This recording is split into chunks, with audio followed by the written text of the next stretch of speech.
बचन बाबूजी महाराज भाग पहला, बचन नंबर 62। आगरा 17 फरवरी सन 1939।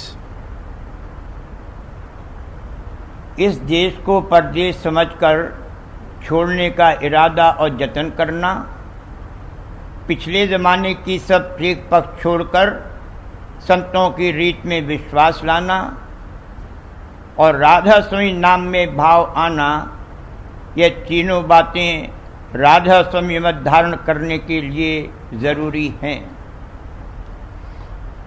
जो लोग सत्संग में आते हैं उनमें से बहुत तो सिर्फ यही दरियाफ्त करने और जानने को आते हैं कि राधा स्वामी मत क्या है, उसका क्या फ़ायदा है और उसमें क्या खुसूसियत है। चंद शख्स ऐसे आते हैं और उनका दर्जा पहले वालों से बढ़कर है, जिनको परमार्थ की चाह पैदा हुई है, संसार से जिनका चित्त उपराम हुआ है, सहज बैराग और उदासीनता उत्पन्न हुई है और उद्धार की रीत और कार्रवाई जो सत्संग में जारी है उससे फ़ायदा उठाना चाहते हैं। उन सब के लिए चंद ज़रूरी बातों का यहाँ बयान किया जाता है।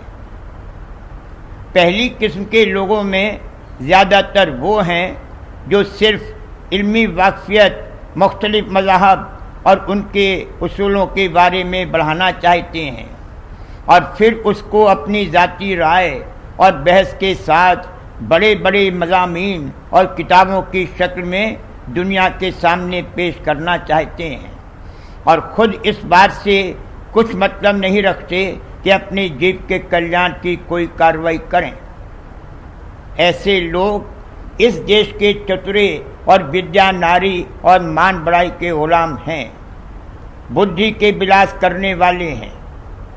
अगर वो अपनी इल्मियत की तारीफ और शोहरत नहीं हासिल करना चाहते तो कम से कम मेंटल क्यूरियोसिटी यानी इल्मी शौक की कुरेद को पूरा करने के लिए संत मत अथवा दूसरे मजहबों के बारे में दरियाफ्त करते फिरते हैं और जब उनको कुछ बतलाया जाता है तो सिर्फ वेरी इंटरेस्टिंग, बहुत दिलचस्प या ऐसी ही कोई दूसरी बात कहकर चुप हो रहते हैं।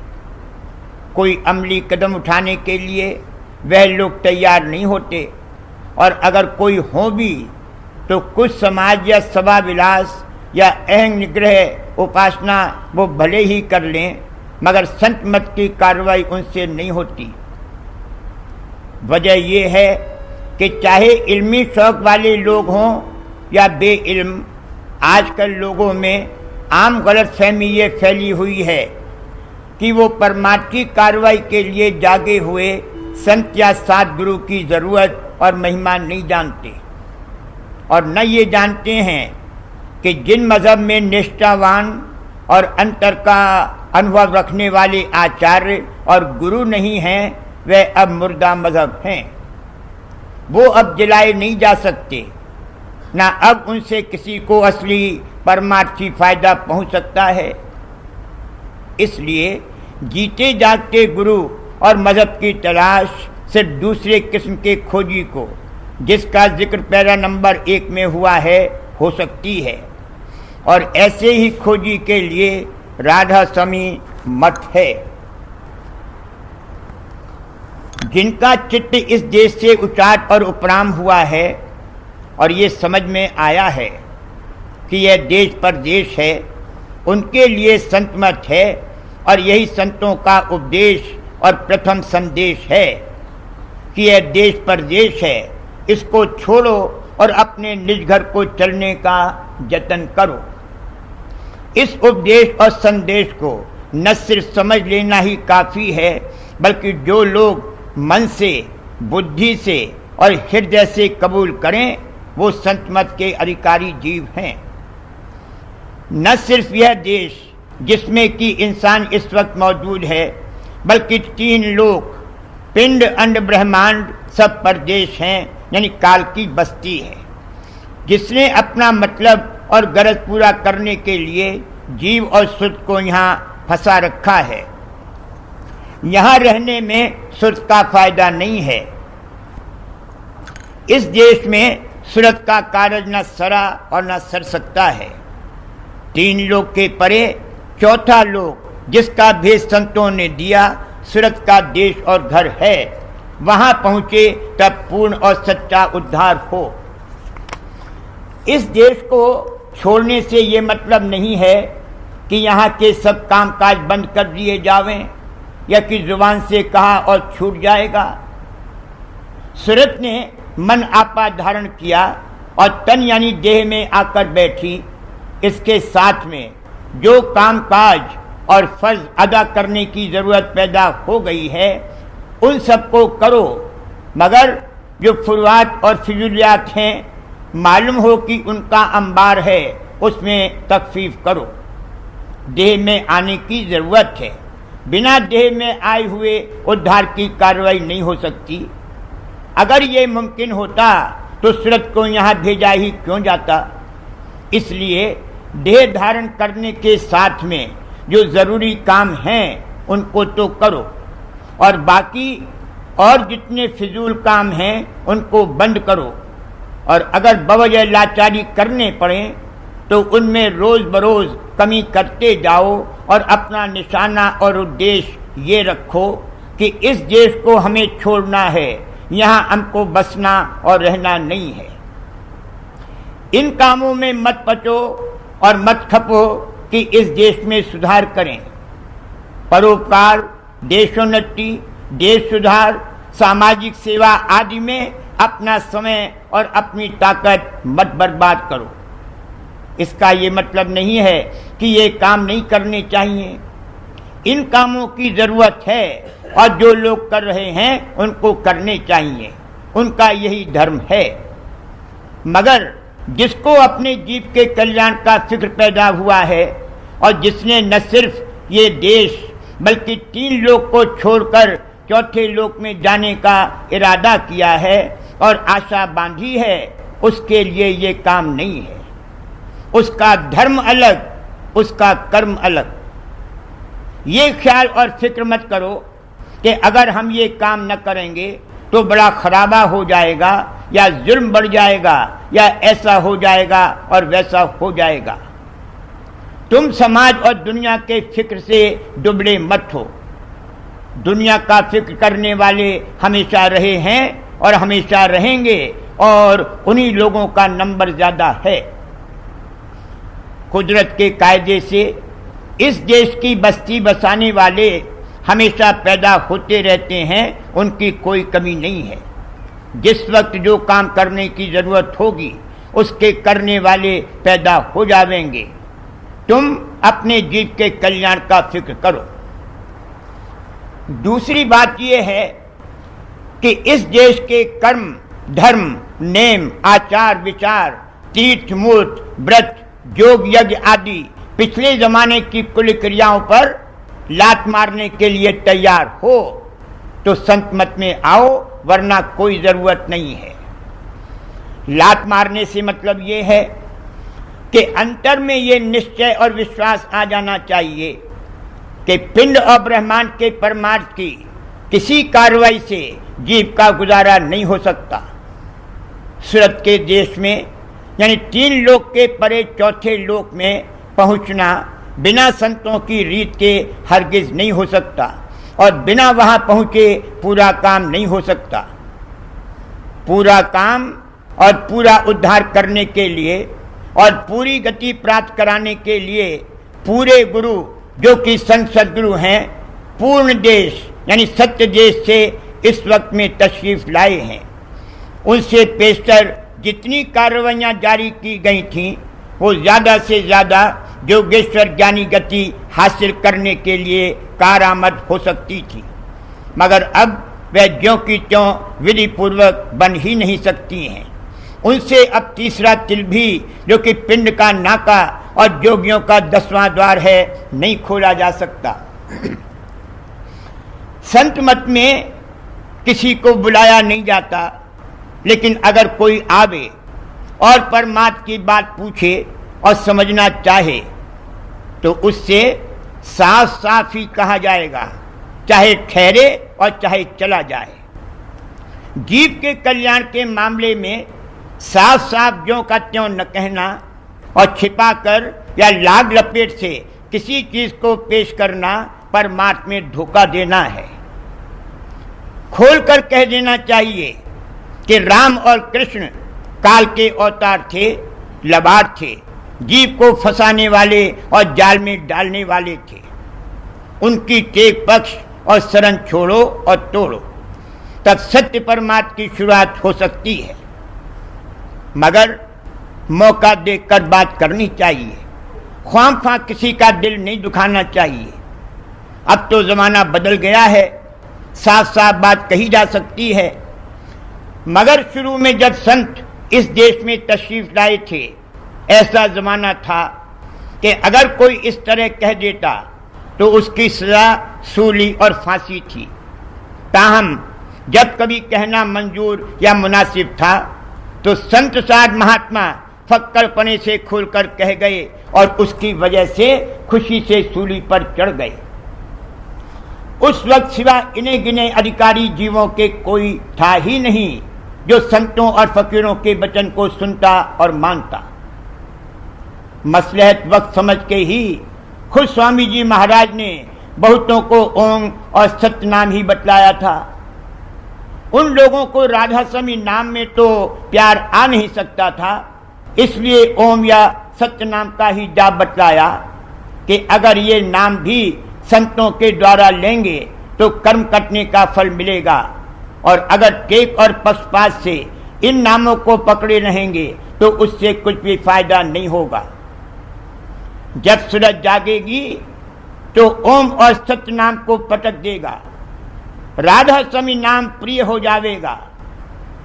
जिसको राधा स्वामी नाम में भाव और प्यार नहीं है, उसको सत्य नाम में भी भाव और प्यार नहीं है। दोनों में कोई फर्क थोड़े ही है, दोनों उसी धार के रूप हैं। मगर बिना राधा स्वामी नाम की धारणा किए हुए कोई सत्यलोक में भी नहीं जा सकता है। राधा स्वामी नाम में प्यार और भाव का आना यही संत मत का अधिकार है। जिसको चौथे लोक का भेद दिया जावे और वह उसको हृदय से कबूल करे, और राधा स्वामी नाम में जिसको हित और प्यार आवे, समझ लो कि उसमें सूरज जागी है और वो अधिकारी जीव है। चौथे लोक और राधा स्वामी नाम का भेद सूरज सुनेगी, काल और मन और माया नहीं सुनेंगे।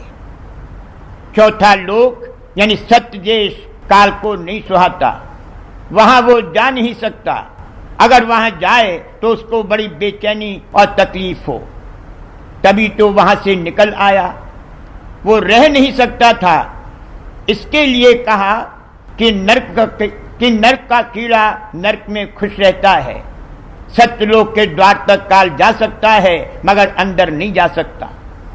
कहने का मतलब ये है कि एक तो इस देश को परदेश समझना और इसको छोड़ने का इरादा और जतन करना, दूसरे पिछले जमाने की कुल कार्रवाइयों की टेक और पक्ष छोड़कर संतों की रीत और कार्रवाई में विश्वास आना, और तीसरे राधा स्वामी नाम में प्रीत और भाव आना। इन तीन बातों का होना राधा स्वामी मत की धारणा करने और उससे फायदा उठाने के वास्ते जरूरी और दरकार है। ये तीन बातें आ लें तब संत मत का अनुयायी बनने का अधिकार प्राप्त हो, वरना अनुयायी नहीं अन्यायी है। जब अधिकार आ लेगा तभी सूरत बताई जावेगी और शब्द दृढ़ाया जावेगा। वचन नंबर 63। आगरा 1 मार्च सन 1939। सूरत तन और मन से न्यारा जौहर है। इसको इस गरज से यहाँ भेजा गया है कि उन कर्म की बीज रूप रेखाओं का जो उसके ऊपर है विस्तार हो, और उसके बाद निस्तार, उबार और उद्धार हो। पिंडी मन बड़ा चंचल और मलिन है, वह इस देश को छोड़ना नहीं चाहता। निज मन मुकाबलतन बहुत लतीफ़ है, वो परमार्थ कर सकता है। सूरज जब जागे और निज मन को राजी कर ले, तब राधा स्वामी जाल की शरण ली जा सकती है। शरण लेने के बाद शब्द की धार से सूरज भींग कर पिंडी मन को छू छू कर धोएगी और उसकी मलिनता दूर होगी और सूरज का साथ देने लगेगा। संतों ने सूरज उस जौहर को कहा है जो तन और मन से कतई जुदा और न्यारा है। सूरज वो जौहर है जो सबके अंतर के अंतर्गत है और उसका भेद और पता सिर्फ संतों ने दिया। संतों के पधारने से पहले सूरज को कोई जानता ही नहीं था। जिसको सोल या रूह वगैरह कहा गया है, वो कोई ना कोई मन की मिलौनी के रूप का नाम है। जो कर्म की सूक्ष्म रेखाएं बीज रूप में सूरज पर चढ़ी और चिमटी हुई थीं, उनको खारिज करने के लिए इसको इस देश की आबो हवा और धरती में भेजा गया कि वो कर्म रूपी मैल पहले फूले और जब फूल जावे तब हटा दिया जावे। आबो हवा और धरती से मतलब ये है कि अंतःकरण के घाट पर यानी मन के घाट पर उतर कर आवे और उन रेखाओं का विस्तार करे। किसी दर्जे तक पहले विस्तार होना जरूरी और लाजमी है। विस्तार होने के बाद निस्तार होता है और तब उबार और उद्धार हो सकता है।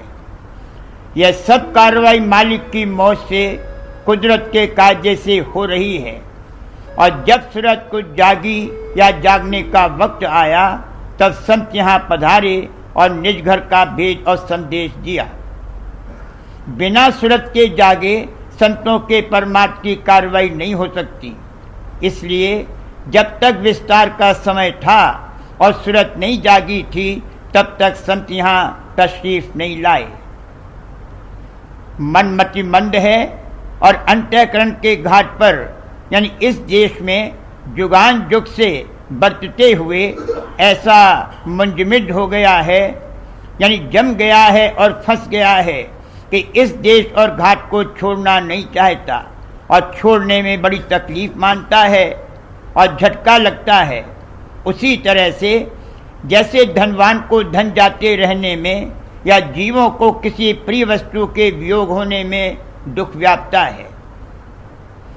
ये नीचे घाट का मन यानी पिंडी मन, जिसकी हद पिंड के नाके तक है, बड़ा चंचल, मलिन, कुटिल और कठोर है। वो कभी परमार्थ के लिए राजी नहीं होगा और कभी परमार्थ की सलाह नहीं देगा। जब सूरज किसी कदर जागे और न्यारी हो और साक्षी रूप होकर मन की कार्रवाई को देखे, तब पता पड़े और मालूम हो कि यह मन किस कदर परमार्थ में विघ्न कारक और मलिन व कठोर है। संसारी जीव सुबह से शाम तक सब काम यके बाद दीगरे रोज करते हैं और उनको तकलीफ, तरद्दुद, चिंता, फिक्र सब कुछ होता है, मगर यह बात उनको कभी भासती ही नहीं कि ये संसार दुखदाई है और हम इसे छोड़ने का जतन करें। संसार में जो रोग, शोक, दुख आदि पेश आते हैं, उनको दूर करने के लिए यहाँ की रीत के माफिक जतन और कोशिश करते हैं, मगर ये उनकी समझ में नहीं आता कि यह देश खुद हमारे पीछे रोग है और हम इससे आरोग्य होने का उपाय करें। जिसकी सूरत कुछ जागी होगी, वो यहाँ के दुख सुख से बेजार होकर अंतर में इस देश से उदासीन होगा और उसको ये मन ऐसा मालूम पड़ेगा और दिखाई देगा जैसे सांप या कोई दूसरा खौफनाक जानवर हो, यानी मन के क्रूर और मलिन स्वभाव व व्यवहार मालूम होने लगेंगे और उससे हमेशा डरता रहेगा।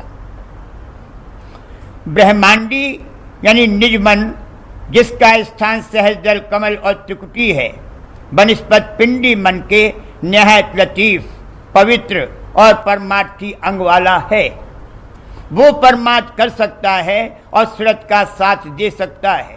वो उसी दर्जे तक जहां तक उसकी गति है। संतों के आने से पेशतर जो ऊंचे दर्जे के परमार्थ किए गए वो इसी ब्रह्मांडी मन द्वारा किए गए थे, और जहां तक इसकी हद है वहां तक की गतियां उस परमार्थ के द्वारा प्राप्त की गईं। जब सूरत जागेगी तो निज मन से सलाह करेगी। सूरत तो चाहती ही है, निज मन को भी राजी करके दोनों मिलकर राधा स्वामी जाल की शरण लेंगे। जब शरण लेंगे तो जो शब्द की धार अंतर में है उसमें सूरत भीग भीग कर और पक पक कर आवेगी और नीचे के पिंडी मन को छू छू कर उसको धोएगी, और इस तरह उसकी मलिनता दूर की जावेगी और वो अंतःकरण के घाट को छोड़ता जावेगा और वह भी निज मन और सूरत का साथ देने लगेगा। जब पिंडी मन और ब्रह्मांडी मन दोनों मिल जावें तो पहाड़ तोड़ सकते हैं, यानी दोनों मिलकर सूरत का साथ दें तो उसका काम बहुत आसान हो जाएगा। कहने का मुद्दा ये है कि सूरत जागे और राधा स्वामी जाल की शरण ले, तब उनकी दया से परमार्थ बन सकता है और कर्म कर सकते हैं। बाज लोग समझते हैं कि संसार यानी घर बार को छोड़कर चले जाने से परमार्थ बनेगा और संसार छूट जाएगा। ये गलती है। वह लोग कहते हैं कि संसार में रहकर संसार से छूटने और निकलने की कार्रवाई कैसे हो सकती है। उनको पता नहीं है कि कर्मों की आलाइश से रिहाई हासिल करने के लिए ये जरूरी है कि सूरत उतरकर यहाँ आवे और यहाँ विस्तार करे। संसार से छूटने की कार्रवाई जिसको परमार्थ कहते हैं संसार में रहकर ही हो सकती है। घर बार छोड़ देने से और वैराग ले लेने से संसार नहीं छूट जाएगा। जाहिर में वह लोग संसार छोड़ देते हैं, मगर अंतर में और हकीकत में वह कुछ भी नहीं छोड़ते हैं, सब अपने साथ ले जाते हैं और संसार ज्यों का त्यों बल्कि और ज्यादा उनके पीछे लगा रहता है। इसका नाम वैराग नहीं है और संत मत में इसकी कुछ भी महिमा नहीं है। वो जमाना और था जब उस वक्त के परमार्थ की कार्रवाई बिना घर बार त्याग किए नहीं बन सकती थी, और उस वक्त जिन लोगों ने त्याग वैराग किया उन्होंने उस समय के परमार्थ की प्राप्ति की। मगर ये समय उस किस्म के त्याग वैराग का नहीं है, और खासकर संतों का परमार्थ गृहस्थी में रहकर ज्यादा आसानी और सहूलियत से बन सकता है। कहने का मतलब ये है कि संसार और परमार्थ दोनों एतदाल के साथ करते रहने में चाल निर्विघ्न चला करेगी और संतों की दया से एक दिन पार लग जाएगा। इसका ये मतलब भी नहीं है कि विरक्त से कतई परमार्थ नहीं बन सकता। जो भाग्यवान परमार्थ के हैं वो विरक्त अवस्था में भी परमार्थ कर सकते हैं, इसका कोई नेम नहीं है। मगर मामूली तौर पर गृहस्थ आश्रम में ज्यादा आसानी, सहूलियत और मौका परमार्थ के बनने का है और गृहस्थ में ही रहना चाहिए।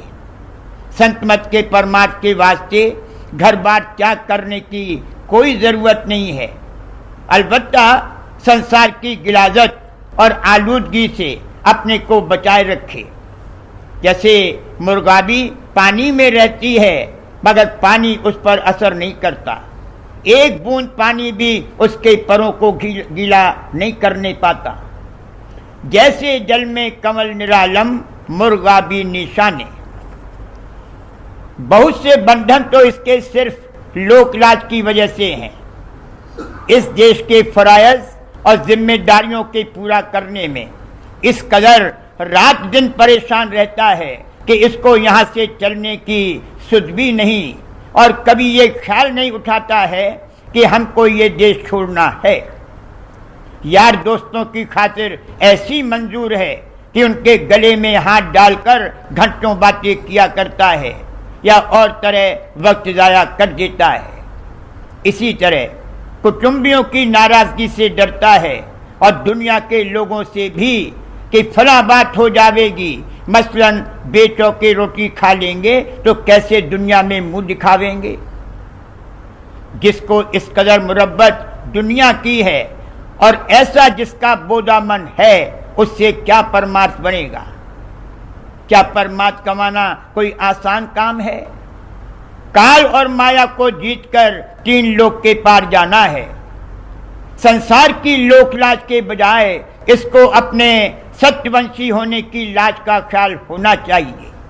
दुनिया और दुनियादारों की मुरब्बत से परमात्मा में रुकावट नहीं पैदा होने देनी चाहिए।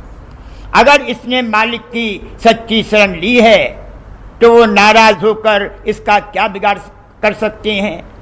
और अव्वल तो उनका खौफ ही झूठा है। अगर ये साबित कदम रहे और औसत दर्जे में जितना मुनासिब हो उनकी खातिरदारी करता रहे तो थोड़े दिनों में सब मुखालिफत छोड़ देंगे, बल्कि इसकी खुशामद करने लगेंगे और मुमकिन है कि इसका साथ देने लगें। अलबत्ता ऊंची गति वाले पुरुष अगर दुनिया से ज्यादा ताल्लुक रखें तो भी उनका कुछ बिगाड़ नहीं हो सकता। संत साध महात्माओं का किसी में बंधन नहीं है, वो समर्थ हैं, सब तरह बरत सकते हैं। संतों के नजदीक उस भेंट की कुछ कदर नहीं है जो पशु पेश के साथ की जावे।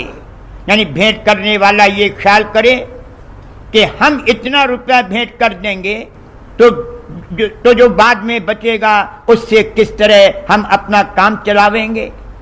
भेंट करने वाले का दिल खूब उमंग और जोश से भरा हुआ होना चाहिए। जिस तरह होली के मौके पर गुलाल उड़ाते हैं, उस तरह धन को उनके चरणों पर न्यौछावर कर दे। ये ख्याल भी न रहे कि मैंने कितना रुपया भेंट किया और उसकी कुछ हैसियत भी है।